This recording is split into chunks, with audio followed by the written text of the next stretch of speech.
మార్కెట్‌లో game change అయింది. Nifty blast real reason తెలుసా? Hello guys, welcome back to our channel. ఈరోజు మనం మార్కెట్‌లో ఏం జరిగింది అన్నది ఈ వీడియోలో అయితే చూద్దాం. ఫస్ట్ మనము ఈ వీడియోలో ఏ థింగ్స్ అయితే మనము కవర్ చేయబోతున్నామో ఆ లిస్ట్ అయితే నేను మీకు చెప్తా. సో ఫస్ట్ వచ్చేసి ఈరోజు డేట్ ఏప్రిల్ 8, 2026.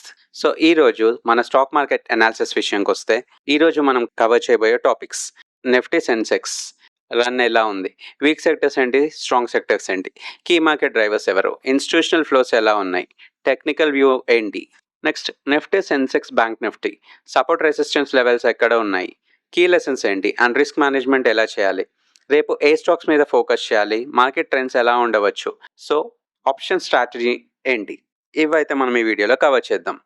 సో ఫస్ట్గా చూసుకున్నట్టుగా అయితే నిఫ్టీ 23,997.35 దగ్గరకు అయితే వచ్చింది. అంటే అప్వర్డ్. మార్కెట్లో సడన్గా రాకెట్లా ఎందుకు పెరిగింది? నిఫ్టీ 24,000కి దగ్గర ఎందుకు వచ్చింది? ఫియర్ సడన్గా ఎలా డిసపియర్ అయింది? బిగ్ ప్లేయర్స్ గేమ్ ఏంటి? మీరు అబ్జర్వ్ చేయకపోతే మార్కెట్ మీ మనీని సైలెంట్గా తీసుకుంటుంది, కానీ అబ్జర్వ్ చేస్తే మార్కెట్ మీకోసం పనిచేస్తుంది.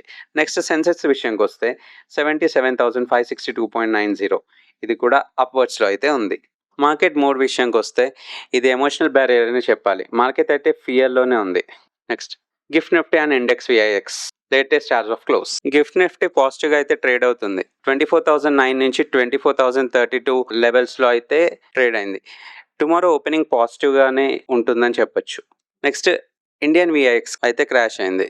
సో 19 నుంచి 21% వరకు అయితే డ్రాప్ అవుట్ అయితే ఇక్కడ మనం చూడొచ్చు. Fear out, confidence in. Next దీనివల్ల మనం ఫియర్ రిఫ్లెక్సెస్ అయితే ట్రేడర్స్లో చూడొచ్చు. సెక్టర్స్ అప్పర్ సెక్టర్ పర్ఫార్మెన్స్ విషయానికి వస్తే ఈరోజు కొన్ని సెక్టర్స్ అయితే స్టేడియంలో 6 మీద 6 కొట్టినట్టు ఉన్నాయి. అది వచ్చేసి ఆటో సెక్టర్స్ అరౌండ్ 6.6% నుంచి 6.8% వరకు అయితే పెరిగాయి. నెక్స్ట్ రియాలిటీ 6.5% టు 7% వరకు అయితే పెరిగాయి. Next banking and financial sectors కూడా 5% నుంచి 5.5% వరకు అయితే గ్రోత్ అయితే చూడొచ్చు. నెక్స్ట్ బ్యాంకుల విషయానికి వస్తే అవి కూడా ఈరోజు స్ట్రాంగ్గానే అయితే పార్టిసిపేట్ చేశాయి. నెక్స్ట్ వీక్ సెక్టర్స్ పర్ఫార్మెన్స్కి వచ్చినట్టుగా అయితే ఐటీ సెక్టర్స్ అయితే స్లైట్గా నెగిటివ్ అయ్యి పెద్ద ఇంపాక్ట్ అయితే లేదనే చెప్పాలి. సో ఇంకోటి ఆయిల్ అండ్ గ్యాస్ సెక్టర్స్ ఇవి కొంచెం మిక్స్డ్లా ఉన్నాయి. వీక్ అని చెప్పలేము, స్ట్రాంగ్ అని చెప్పలేము, కానీ కొంచెం negative fear among the companies అయితే మెయింటైన్ అవుతుంది. నెక్స్ట్ ఫార్మా అండ్ ఎఫ్ఎంజీసీ కూడా పాజిటివ్గానే ఉన్నాయి, కానీ ఇక్కడ బార్డర్ లైన్ దగ్గర అయితే ల్యాగ్ అయ్యాయి.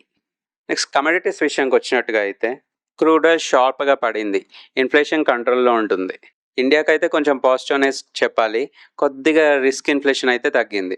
గోల్డ్ అండ్ సిల్వర్ విషయానికి వస్తే ఇంక్రీజ్ అయితే చూడొచ్చు. సో ఇన్వెస్టర్స్కి కొంచెం సేఫ్టీ ఇంకా యాక్టివ్ మోడ్లోనే ఉందని అయితే చెప్పొచ్చు. బయర్స్కి కొంచెం cool down. Gold and silver buyers అయితే కొంచెం ఊపిరి పీల్చుకున్నారని అయితే చెప్పొచ్చు. నెక్స్ట్ యూఎస్డీ విషయానికి వస్తే రూపీకి కొంచెం సపోర్ట్ అయితే వచ్చింది. ఆల్మోస్ట్ 92.5 నుంచి 93లో అయితే ట్రేడ్ అయింది.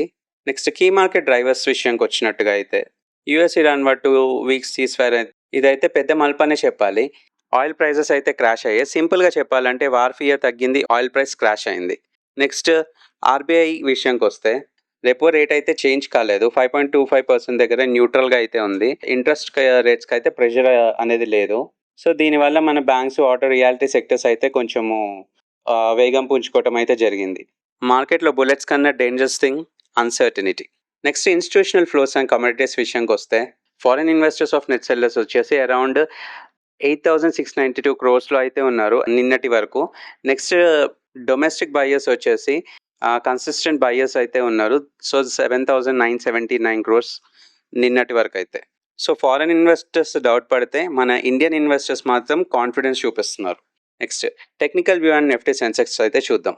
రెసిస్టెన్స్ వచ్చేసి 24,000 నుంచి 24,300 వరకు బ్రేక్ అయితే. నెక్స్ట్ సపోర్ట్ లెవెల్ వచ్చేసి 3,500 నుంచి స్ట్రాంగ్ సపోర్ట్ అయితే బ్రేక్ అయ్యి 23,000కి అయితే వచ్చింది.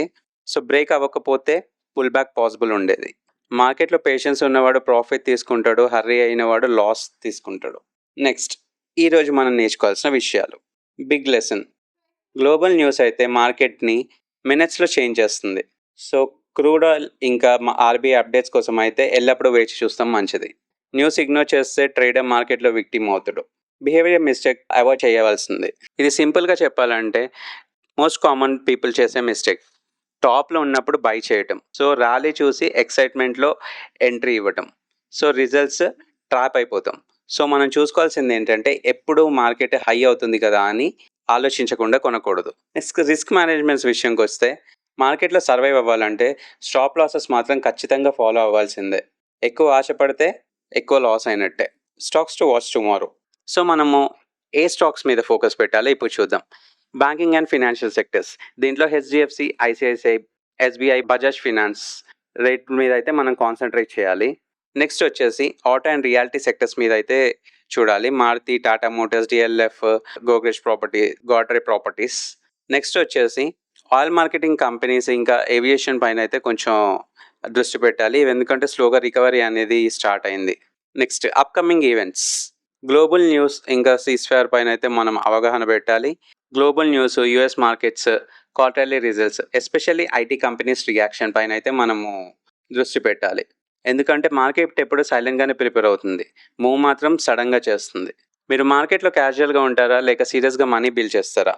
సో ఇప్పుడు ఈ వీడియో అయితే చూసారు కదా, దీనిపైన మీరేమనుకుంటున్నారో అన్నది మన వీడియో కింద అయితే కామెంట్ చేయండి.